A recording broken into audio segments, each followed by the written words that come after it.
तो कमलेश कत्ल और बरेली कनेक्शन, इस पूरे मामले का जुड़ना किस तरह से देखा जाए, इस पर भी बात करने की जरूरत है। मौलाना मोहम्मद जाबरुल कादरी इस वक्त हमारे साथ हैं। बरेली फिरके से आपका ताल्लुक है और ख्वाजा गरीब नवाज के मैसेज को तो आप फैला ही रहे हैं, और पिराने पीर दस्तगीर बड़े पीर शेख अब्दुल कादिर जिलानी रहमतुल्लाह अलैह बगदाद शरीफ वालों के सिलसिले से आपका ताल्लुक है। आप लोगों का जो सिलसिला है या बरेली भी जो तरीक़ाकार है, जितना हम समझ पाते हैं, वो सद्भावना की बात करते हैं, वो सूफियत को बढ़ावा देने की बात करते हैं, वो बुजुर्गवान दीन का जो सद्भाव है जिसमें सबको लेकर चलना है, वो हमें बरेली शरीफ के उर्स में भी देखने को मिलता है। और जहाँ जहाँ भी बुजुर्गान दीन की दरगाह हैं, उनकी मज़ारें हैं, उनके आस्थाने, वहाँ पर ये कौमी यकजहती नज़र आती है।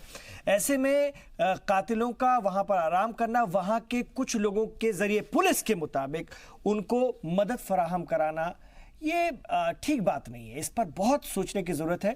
और फिर मेरा वही सवाल आपसे, ऐसे लोगों को चाहे वो कितने भी बड़े इस मामले में मुल्जिम रहे हों, कितने भी सख्त उनके बयान रहे हों, लेकिन किसी का कत्ल करने के लिए निकल जाना, ये क्या सीरत पैगंबर आज़म है, रसूलुल्लाह का तरीका है, उस इस्लाम का तरीका जिसको हम तमाम लोग मानते हैं, जिसके नाम पर वो चले थे? इसलिए मैं आपसे सवाल कर रहा हूँ कि आनत रसालत का जवाब किस अंदाज में देना चाहिए?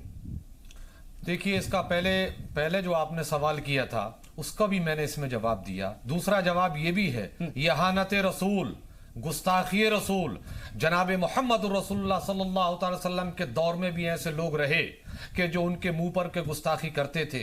गुस्ताखी का जवाब मेरे आका ने कभी गुस्ताखी से नहीं दिया। कौम समूद है, बहुत सारे वाक़ियात है, मैदान ताइफ है, जंग बदर है, जंग हुनैन है, उन तारीखों में मैं नहीं जाना चाहता।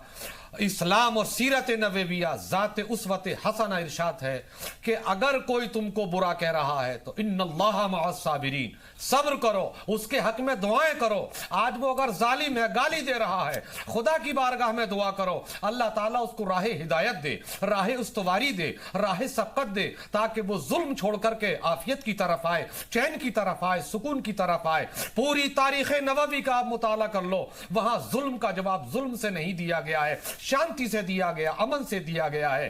अब इन्होंने अगर गुस्ताखी की, उनका भुगतान यही है। मैं जवाब दे चुका था, कोई भी किसी भी धर्म में, मजहब इस्लाम हो या सूफियत हो, किसी का कत्ल करना कसदन ये जुर्म है, शदीद जुर्म है, और शरीयत में इसको माफ नहीं किया जा सकता।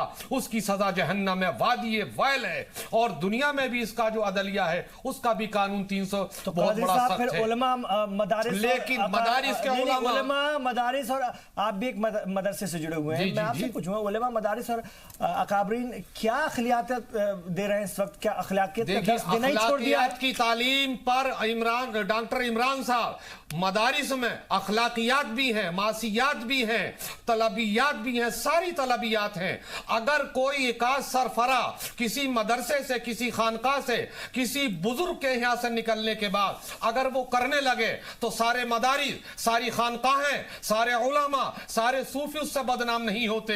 लेकिन ये निंदा है कि अगर इस तरीके का मुजरिम खानका इहाते के अंदर पाया गया और अगर पुलिस उसका सबूत पेश करती है कि उस इहाते में था, तो वहां हजारों आदमी रहते हैं, जो भी दाएं बाएं थे, उनको पता नहीं कि ये कातिल है, कौन है, सो गया, किसी के जरिए खबर मिली, उनको उठा लिया गया। तो इसीलिए मैंने अपील की है कि अगर उर्स के इहाते में अगर कोई शुबह वाला आदमी नसीब हो जाए तो सारी अदलिया और सारी इंतजामिया से गुजारिश करता हूं कि उनको फौरन पकड़े और हुकूमत और पुलिस के हवाले कर दे, ताकि हमारे अरमान सलामत रहे और कोई उनको बदला ना मिल सके। उलमा हजरात, मेरा सवाल ये भी है कादरी साहब कि आपने सोशल मीडिया पर नहीं देखा इस मामले के बाद मुसलमानों के रद्देअमल, मुसलमान लड़कों के रद्देअमल सोशल मीडिया पर? ऐसा नहीं है कि चीज़ें एक तरफा हैं, कानून अपना काम कर रहा है। यहाँ पर मैं उस सद्भावना की बात कर रहा हूँ कि कुछ लोग इस मामले को और हवा देने की कोशिश करते हैं, और फिर उसके बाद मजहबी रहनुमा किसी भी रूप में उसमें इन्वॉल्व है। वो कहते हैं कि हम तुम्हें बचा लेंगे, वो कहते हैं कि तुम कर्नाटक में जाकर के सरेंडर कर दो, वो ज्यादा सही रहेगा। मतलब है ना इस देश में ऐसे लोग, ऐसे लोगों का क्या, और समाज उनके खिलाफ खुल करके नहीं खड़ा हो रहा है। सोशल मीडिया पर हम देख रहे हैं कि वो गुस्ताखे रसूल है, इसीलिए वो इस तरह की कार्रवाई जायज है, इस तरह के कहने वाले भी हैं। हालांकि हम तमाम लोग इसकी कड़ी निंदा करते हैं और देश का कानून अपना काम करेगा, किसी को यह हक नहीं है, हिंदुस्तान है। लेकिन अगर ऐसा हो रहा है तो उलमा हजरात को आगे आना चाहिए, मस्जिदों में आगे आना चाहिए। अगर कौम इस तरफ बढ़ रही है, लोग गुमराह हो रहे हैं, तो क्या जिम्मेदारी उलमा हजरात की, दानिश्वरों की? इस पर भी गौर होना चाहिए। ये बात आप कह रहे हो, ये आज की डिबेट में हम आप क्या, इससे पहले न्यूज में दूसरे चैनल पे थे, हमारा जो हल्का असर है हमने इसकी पुरजोर ऐलान किया है। अब यह है कि डिबेट पे आते सारी चीजें आपके सामने नहीं होती। हमने ये ऐलान किया था कि अगर कमलेश तिवारी का कत्ल अगर किसी ने किया है, एक तो तुम लोग खामोश रहो, अमन के साथ रहो, और खबरदार अगर किसी ने जर्रा बराबर ऐसे जुर्म के लिए कदम उठाने की कोशिश की तो उसको उसके समाज के जरिए और उसके जरिए उसको सख्त तरीन सजा दे दी जाएगी। इसलिए ये अमन की जरूरत है, किसी के ऊपर ऐसा कातिलाना हमला ना किया जाए। और हम दबा रहे हैं, समझा रहे हैं, और इसलिए सारे लोग खामोश हैं। जहां उलमा की जरूरत है वहां उलमा पहुंच रहे हैं और कौम को समझा रहे हैं, चाहे वो सोशल मीडिया हो या उसके जरिए है। आपके चैनल पर जब बुलाया, वक्त निकालने के बाद हाजिर हुआ हूं, तो यही पैगाम तो है कि उन्होंने ये जो भी मौलाना लोग हैं, वो मौलाना है या नहीं है मैं जिम्मेदारी के साथ नहीं कह सकता, इसलिए कि उनके नामों से मैं नहीं जान सकता। क्योंकि आजकल जुर्म देने के लिए दूसरे चोले इख्तियार कर लेते हैं, नाम बदल लेते हैं। अगर वाकई उनका चोला, उनका नाम अगर मुसलमान ही है और ऐसा जुर्म किया है तो मैं शदीद मजम्मत करता हूं। जी के सवाल का भी जवाब दीजिए कि इस तरह की वारदातों में, इस तरह के मामलों में मुसलमानों के नाम सामने आना, यह भी तो अच्छी बात नहीं है। फिर किसी को राजनीति करने का भी मौका मिलता है, यहीं से सियासत भी शुरू होती है, सियासत चमकाई जाती है। और देखे लिया अभी आपने संजीव जी और रेणु जी सारे दरवाजे खुल जाते हैं। डॉक्टर इमरान सर हम भी जानते हैं कि नाम बदल दिया, इसलिए वो मैंने जुमला कहा है कि चोले बदल के, नाम बदल के भी काम कर देते हैं ताकि वो बदनाम हो। और बेई नहीं, चोले के जरिए, नाम के जरिए अगर साहियतन अगर वो निकल गए तो उनको सख्त सख्त सजा दी जाए, और अगर चोला बदल के, नाम बदल के आए हैं तो उनको भी उनके घाट तक पहुंचाया जाए। मौलाना साहब एक छोटी सी बात मैं और बोलूंगी, अगर मैं कहीं गलत हूं तो मुझे करेक्ट भी कीजिएगा आप लोग, पूरा पैनल। एक जो बात, पुराना पुलिस का जो लिखा हुआ रिकॉर्ड आया, एडवोकेट साहब बैठे हैं, जो तिवारी जी के एडवोकेट थे पहले दिन से, जब से उन्होंने कोई बात बोली थी, उन्होंने ये पुलिस ने रसूखा उनके ऊपर लगाया था और वो भी फिर खारिज हुआ, ऐसा भी उस समय आया। और ये साबित हुआ कि उन्होंने ऐसा कोई अल्फाज नहीं बोला था जिससे कि इतना संगीन जुर्म करने की जुर्रत हो गई किसी को, और इतने जो है बेरहमी से उनका कत्ल किया गया। तो ये चीज क्यों नहीं उन मौलानाओं ने भी सुनी, सोची और परखी? उन्होंने ये जो मतलब 3-4 मौलाना, इसमें बरेली से मौलाना कैफी पकड़े जाते हैं, इंदौर, सूरत से पकड़े जाते हैं, तो इन लोगों ने क्या ऐसी इनकी चेन थी कि इनके आपस में टाई अप था? इन्होंने जो है खुदा को बिल्कुल एक तरफ रखते हुए अपने सिस्टम को जारी रखा। क्या खुदा से भी बड़े हो गए?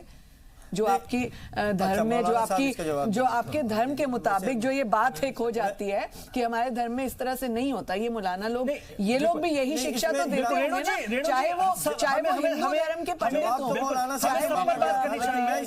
फिर हम देखते हैं जनरल बात की बातें भी आती हैं एक दूसरे मजहब की तरफ से, जनरल बात इसके सर काटने पर उतना इनाम, इसकी जबान काटने पर मैं जनरल बात कर रही हूँ। जिनके पास घर में खाने के लिए दाने नहीं होते, जिनके पास 1 लाख भी बैंक नहीं होता, वो 2-2 करोड़ का इनाम रखवाते हैं, वो ऐलान किसी भी धर्म। आप सोचिए, और समाज इसको बर्दाश्त, मैं पर्टिकुलर एक धर्म समाज को इस तरफ आगे आना चाहिए, मैं पूरे समाज को इस बात का, और अगर वो किसी भी मजहब का रहनुमा है, ये बात कर रही हूं कि हम चाहे किसी भी धर्म से हो, अगर कोई इस तरह की बात करता है तो क्या ये लोग इस तरह से अंजाम देंगे? क्या बात? मैं आ रहा हूं।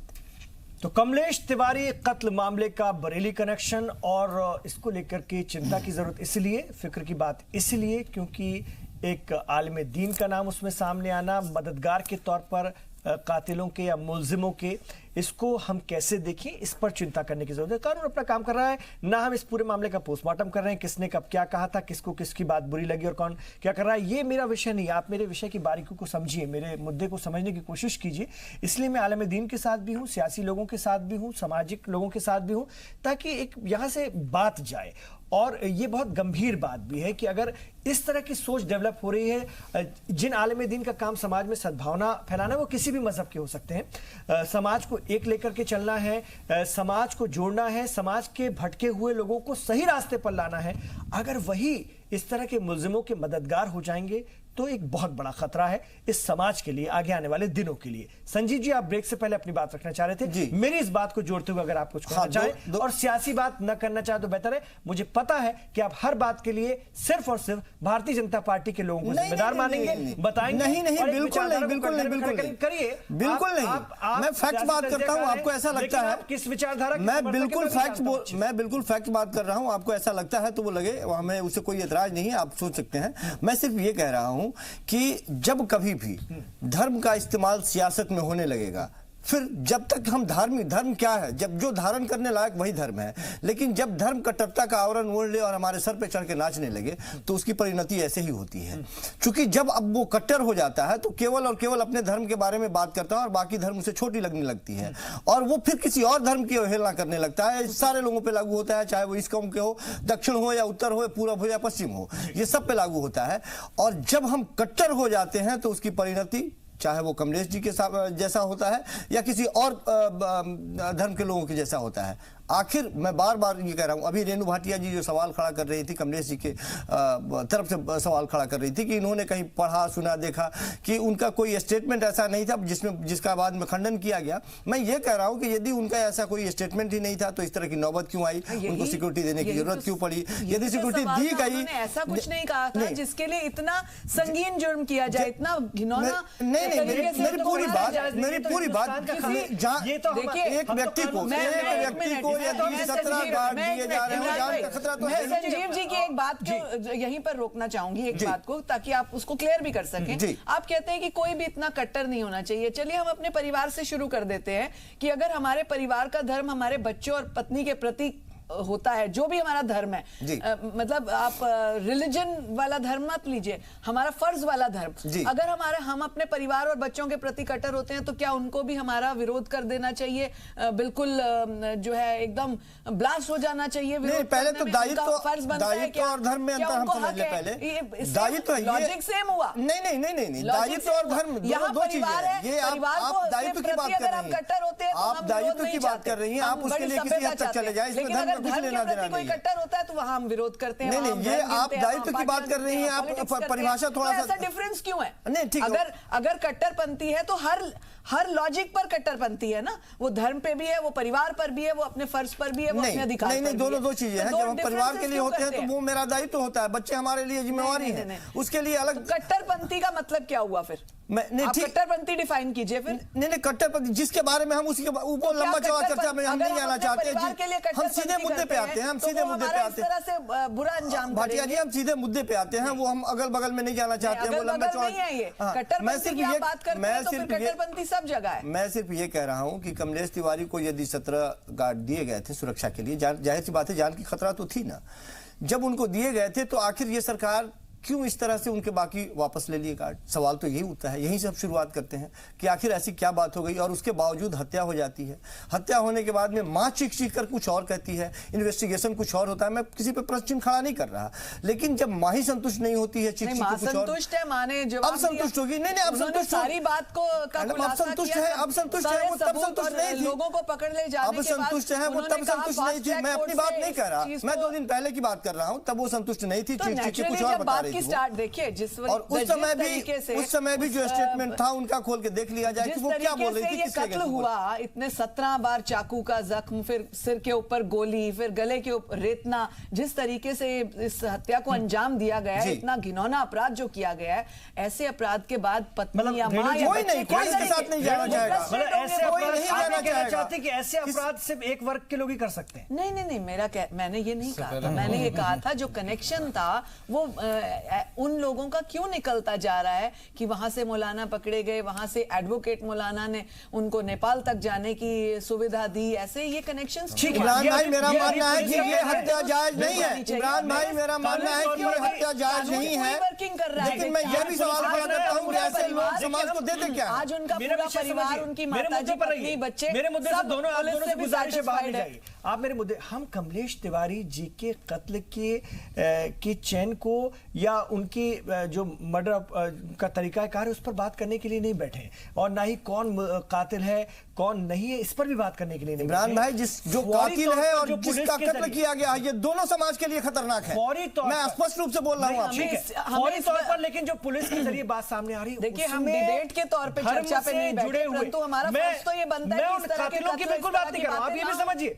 कातिल किस धर्म से जुड़े थे किस धर्म से नहीं, वो भी मेरा मुद्दा नहीं है, आप समझिए। मेरा मुद्दा, आप जो इल्जाम लगा रही है ना रेणु जी, मेरा वो मुद्दा है नहीं कि कातिल किस धर्म से जुड़े हुए थे, वो किसी भी धर्म से जुड़े हो सकते, क्रिमिनल क्रिमिनल है। मेरा सवाल यह है कि मजहबी रहनुमा का इन्वॉल्व होना मददगार के तौर पर, जिसका किसी कत्ल भी हुआ धर्म का हो और सकता जिसने है। कत्ल वो किया, खतरनाक दोनों बात समाज के लिए खतरनाक है, इनका समाज में रहना, मेरा विषय वो है, और समाज में इनका उस पर अपना इसलिए देश के मैंने लिए कहा, मैंने खतरनाक है। शुरुआती तौर पर कहा कि क्योंकि- किसी भी जी। धर्म का कोई भी रहनुमा हो, कोई जिसको जी। हम आइकॉन ये मान के खतरनाक है। चलते जी। हैं, और वो अगर इस तरह से सपोर्ट करते हैं, वो किसी भी धर्म ये के- समाज के लिए बहुत खतरनाक, सबके लिए खतरनाक है, बिल्कुल। बिल्कुल वो समाज कानून के जो लिए। फैसला ये तो मैंने जिसके शुरुआती मामले में तौर पे सुनाएगा, अभी कहा। तो बहुत सारी तहकीकात की ये बातें मैंने हैं, शुरुआती तौर पे लेकिन अगर कहा। ये बात निकल कर भी सामने आ रही है, वो किसी भी मजहब का हो, बहुत खतरनाक है। संजय जी, देखिए, बिल्कुल दुरुस्त आपने फरमाया कि जो आदमी जिसको हम तमाम लोग फॉलो करते हैं, अगर वो आदमी कुछ इस तरह की चीजों में इन्वॉल्व पाया जाता है तो निश्चित तौर पे ये बड़े दुख की बात है, ये बड़े कष्ट की बात है। और अगर ऐसा आदमी जो कि पाया जाता है, जो कि रिलीजियस स्कॉलर है, रिलीजियस लीडर है, वो इन तरह के चीजों में इन्वॉल्व होता है, तो निश्चित तौर पे मेरा ऐसा मानना है कि सख्त से सख्त कार्रवाई इस पे होनी चाहिए और सख्त से सख्त तरीके से उसको निपटना चाहिए। और ये जिससे कि ये एक जिसे कहते हैं ना कि ये कि प्रेसिडेंट बन जाए कि कोई भी आदमी अब आगे से इस तरह का चीज करने से पहले सोचे 10 दफा कि नहीं, अगर ऐसा होगा तो गलत है। ये एक बहुत बड़ी बात है, नंबर 1। नंबर 2, एक बहुत और अहम बात है कि ये आज हमें यह भी देखना है कि किस तरफ जो मॉरल्स हैं, जो उनको सिखाने वाले लोग हैं, वो कहां हम लोगों को ले जा रहे हैं। जी, ये बहुत मेरे बहुत अहम है। और अगर रिलीजियस स्कॉलर्स इन चीजों में मिलेंगे तो कैसे होगा हम लोगों का। हमको इस पे बहुत आज रुक के सोचने की आवश्यकता है, चाहे वो कोई भी धर्म हो। आप देखिए कितने हिंदू धर्म के लोग बाबा आज जेल में बैठे हुए हैं, जिनकी बेलें नहीं हो रही हैं। क्यों? उनको जो, और कोई कमियां नहीं है इन लोगों को। देखिए हजारों लाखों फॉलोअर्स हैं, वो ऐसा कर रहे हैं, तो फिर ये दर्शाता है कि जो इनकी मेंटेलिटी है वो बिल्कुल भिन्न है। जो ये प्रीच करते हैं, जो ये बताते हैं, उससे उस रास्ते पे ये चलते नहीं। क्योंकि देखिए कादरी साहब, इसको इस जहनियत को समझना बहुत जरूरी है कि एक दूसरा वर्ग है, उसके खिलाफ हथियार उठा लो, और इस बात में किसी आलिम दीन का, अगर उसके आगे मौलाना लग रहा है तो हम उसको आलिम दीन ही मानेंगे क्योंकि वो वहां से जुड़ा हुआ था, होना बहुत खतरनाक है। क्योंकि अहानत रिसालत का तो मामला जैसा कि इसको बताया जा रहा है, ठीक है, इस पर भी जो है कोई शरिया तो यहाँ है नहीं, ये हिंदुस्तान कानून कायदे से चलने वाला मुल्क है, ऐसे में ये काम तो है ही जुर्म। लेकिन वसीम रिजवी कह रहे हैं कि मेरी हत्या की भी साजिश थी, पुलिस भी ये बात करी कि उनकी हत्या, उनके कत्ल की भी साजिश थी। क्यों? क्योंकि उन्होंने भी एक फिल्म बनाई है जिसका कि ट्रेलर रिलीज हुआ है। अब उस फिल्म में क्या है क्या नहीं है वो अलग बात है, और उसके बाद उसके कुछ और हिस्से पता नहीं आए बाए लोग बना करके सोशल मीडिया पर चला रहे हैं और कह रहे हैं कि इस फिल्म का ये अंदर का हिस्सा है और इसीलिए उनके कत्ल के लिए भी आमादा हो जाना। मतलब आप सोचिए कि मजहब क्या हमारा इतना कमजोर है कि अगर उसके खिलाफ, मैं कह रहा हूं मुबैना तौर पर ही, अभी साबित नहीं है, कोई कुछ कह भी दे तो क्या हम उसको मारने खड़े होने के लिए, कत्ल करने के लिए खड़े हो जाएंगे क्या? क्योंकि मजहब क्या, आपने खुद बताया कि हमारा मजहब ऐसा नहीं है, हमारे रसूलुल्लाह का तरीका क्या था वो भी आपने बताया, लेकिन लोग उसकी आड़ लेकर के करने की कोशिश तो कर रहे हैं ना। ये इसको हम कैसे देखें? देखिए, वसीम रजवी साहब का आपने नाम लिया, या उन्होंने क्या बनाया वो मेरे इल्म में नहीं है, लेकिन आप बता रहे हैं। वसीम रजवी साहब बजाते खुद एक ऐसे आदमी हैं, उनको खुद पता नहीं कि 2 मिनट में मैं क्या बोल रहा हूँ, अगले मिनट में वो क्या बोल दें। और फिर ये है कि उनका सब कुछ है, इतने बड़े हैं कि कौन उसकी रक्षा। आजकल तो ये है कि जब एक आदमी सफ होता है, इतने बड़े इतने उनके ऊपर इल्जामात हैं, ये है तमाम है। मौलाना कल्वे जब्बार साहब खुद उनके खिलाफ हैं, कौन उनको मार रहा है, उन्होंने एक इल्जाम लगाया। उन्होंने एक इल्जाम लगाया। मेरे सवाल को समझने की कोशिश, मैं समझ गया आपका। ने किसी इल्जाम ने लगाया कि कुछ भी कोई बात अगर सामने आती है वो सही आप है मार गलत, तो हम जो है मारने के लिए निकल नहीं तो मारने की बात कत्ल ये है करने कि के लिए वाकई निकल अगर वो है सच बोलते हैं तो मारने की वो तो सबके लिए वो ही है कि अगर वो कोई उन्होंने कोई फिल्म बनाई या कोई उन्होंने ऐसी बात की तो कत्ल की इजाजत तो किसी को है ही नहीं। वो तो मैं पहले कह चुका हूं, चाहे वसीम रजवी हो, वसीम रजवी के बाद चाहे शकील हो, धर्मलाल हो, रामवीर हो, राम अशोक हो, कोई भी हो, शरीयत तो कोई भी किसी का धर्म बिलखुसूस मजहब इस्लाम कत्ल की इजाजत ही नहीं कोई देता ही नहीं। साफ शफाफ में कोई नहीं देता। इमरान साहब, हमारा अपना कानून, हमारा कानून ये बताता है, हमारा कानून ये कहता है कि अगर इस तरह की कोई चीज है तो उसको रोकने का भी इंतजाम है। कहां जाने की जरूरत है आपको? मर्डर करने की क्या जरूरत है? आप पहले जाइए, कानून की शरण में जाइए और कहिए इमीडिएटली उस पर कानून है इसके लिए, अपने कानून अपने हाथ में लेने की ऐसी कोई गलत चीज आवश्यकता अगर है तो उसको इमीडिएटली रोका जा सकता है, कानून है उसके लिए। और दूसरी बात एक बहुत अहम जो आ जाती है जब समाज की हम बात करते हैं, इसमें हमारी अदलिया कमजोर रही है। अब 2-3 साल से, 4 साल से, 5 साल से देख रहे हैं धर्म के नाम पर मुसलमान हिंदुओं को मार देते, हिंदू मुसलमानों को मार देते हैं, कहीं गाय के नाम पे, गाय के नाम पे, ऊंट के नाम पे, मजहब के नाम, ये सब सियासत तो हो रही है। जिसका मौका मिलता है वो उसको मार देता। हम सबको मिल करके जरूरत है इस जुल्म के खिलाफ उठने की, चाहे वो किसी का भी कत्ल हो रहा है। आज इनका हुआ, उससे पहले लोगों को यहां से दिल्ली से बैठे वहां तक मार दिया गया था, एक बच्चे को सबने मारा, लेकिन ना हमने उनका साथ दिया। आज तिवाड़ी जी का इंतकाल हुआ, मर्डर हुआ, इनको कत्ल किया गया। सारा हिंदू मुस्लिम मिल करके अगर हिंदुस्तान की सही तस्वीर पेश करना चाहे तो हम सब के लिए होगा। यह जरूरी नहीं कि एक तबके के हो, सारे तबके के लोग एक ऐसे पैदा हो जहां भी जुल्म हो रहा हो, ये ना देखे कि मुसलमान है, ये ना देखे कि हिंदू है, हिंदू मुसलमान मिल करके इस आग को बुझाएं ताकि हिंदुस्तान बुलंदी पर पहुंचे। बिल्कुल सही है, और अदालतें अपना काम कर रही है, कानून अपना काम कर रहा है, हमारा वो मुद्दा ही नहीं। मैं तो इस विषय की, इसकी जड़ तक पहुंचने की कोशिश कर रहा हूं। इसकी जड़ पर जब भी जाएंगे जब सब दोनों समाज के लोग मुत्तहिद होकर के हों। अगर मुसलमान मर गया तो हिंदू का नाम ले देते, हिंदू जा रहा तो मुसलमान का नाम ले देते। ये देश दोनों समाज के लोग इकट्ठा होकर के अगर आवाज उठाएंगे सब इसका खात्मा होगा। आप भी जानते हैं, पैनलिस्ट भी जानते हैं कि देश मजहबी जज्बात की बड़ा कद्र करने वाला है। हमारे मजहबी जज्बात बाकी मुल्कों के मुकाबले हम यहाँ पर ये एक तरह से हम उस मामले में ज्यादा सेंसिटिव है। तो ऐसे में अगर उस तरह के लोग, और ये निकलते भी रहे हैं, उनसे जुड़े हुए लोग जो कि जिनको रहनुमाई करनी चाहिए थी, जिनको समाज को बेहतर रास्ता दिखाना था, वो अगर इन्वॉल्व हो रहे हैं, मददगार हो रहे हैं, तो ये तो बहुत ही ज्यादा। देखिए इमरान भाई, मेरा मानना ये भी है कि मुझे लगता है कि जब तक अशिक्षा रहेगी मुल्क में, चाहे किसी भी कौम की बात कर लें, सबसे बड़ा कारण ये भी है क्योंकि जब तक अशिक्षा रहेगी हम नहीं समझा पाएंगे अपने घर के लोगों को, चाहे वो हम बाबाओं के पास हमारे घर की बहू बेटियां चली जाती हैं या मौलाना के पास चली जाती हैं। जब हम उन्हें शिक्षा देंगे, प्रॉपर शिक्षा देंगे तो वो पढ़ लिख जाएंगी, समाज में अपना उनका एक वजूद होगा, सोचने की क्षमता बढ़ेगी और वो मजबूत होंगी। तो जब तक आप उन्हें जकड़े रहेंगे, मेरा मानना यह है कि जब तक आप उन्हें जकड़े रहेंगे, ये अशिक्षा की बात रहेगी और इस तरह से वाकई आपके सामने आते रहेंगे। ये लोग आर्थिक रूप से, केवल राजनीतिक रूप से नहीं, आर्थिक रूप से भी ये लोग इतने मजबूत हो जाते हैं कि आपको समझ में नहीं आती है कि इतने बड़े अकूत संपत्ति के मालिक ये बन कैसे गए। और लोग देते हैं, ले जाके चरणों में उनके उड़ेलते हैं पूरे। आपने देखा होगा कल परसों कहीं पे जब छापा पड़ी तो पैसे देख के मैं भी दंग रह गया कि एक बाबा के पास भी इतने पैसे हो सकते हैं। मैं संजीव जी की ये बात में बहुत दुरुस्त बात है। आज जरूरत है कि हम लोगों का जो दिमाग है उसको तैयार करना है कि इन तरह की चीजों में वो बिल्कुल आए ना। इस पढ़ाई एक बहुत अहम चीज है। अगर हमारे बच्चे पढ़े लिखे होंगे, उनका दिमाग बहुत विकसित होगा, इन चीजों में वो आएंगे ही नहीं। जब वो ये सोच की जब वो पढ़े लिखे होंगे तो समोसा खाने से उनकी नौकरियां नहीं लगेंगी। आपका कहना सही है, लेकिन ये भी सच्चाई है अगर जैसे चीजें सामने आती कि कई डॉक्टर, इंजीनियर या इस तरह के लोग भी मजहबी जज्बातों में या इस तरह की फिक्र के शिकार बन जाते हैं। पढ़े लिखे लोग भी, लोग काम छोड़कर इस काम में लग जाते हैं। तो ये भी एक सच्चाई है, इस पर हमें गौर खोज करना चाहिए। और जो भी आलिम दीन है, जिस भी मजहब से जुड़े हुए हैं, उनको बहुत सख्ती से इस तरफ काम करना चाहिए ताकि समाज में पैगाम जाए कि समाज को चलना किस तरफ है। मजहब के नाम पर कत्ल करने या किसी को मारने, किसी को तंग करने की कहीं से कहीं तक किसी की इजाजत नहीं है। और जिस तरह के नाम आ रहे हैं उन पर सख्त से सख्त कार्रवाई होनी चाहिए और आलिम दीन को इस तरफ बात करनी चाहिए, खुलकर बात करनी चाहिए। चीजों को दबाने की जरूरत नहीं है। कचरा हम अपने घर में ढक कर नहीं रख सकते, फेंकने की जरूरत है। बहुत बहुत शुक्रिया आप तमाम लोगों का इस चर्चा में शामिल होने के लिए, हिस्सा लेने के लिए। तो नाज़रीन, जी सलाम पर खबरों का सफर जारी है। आप रहिए जी सलाम के साथ।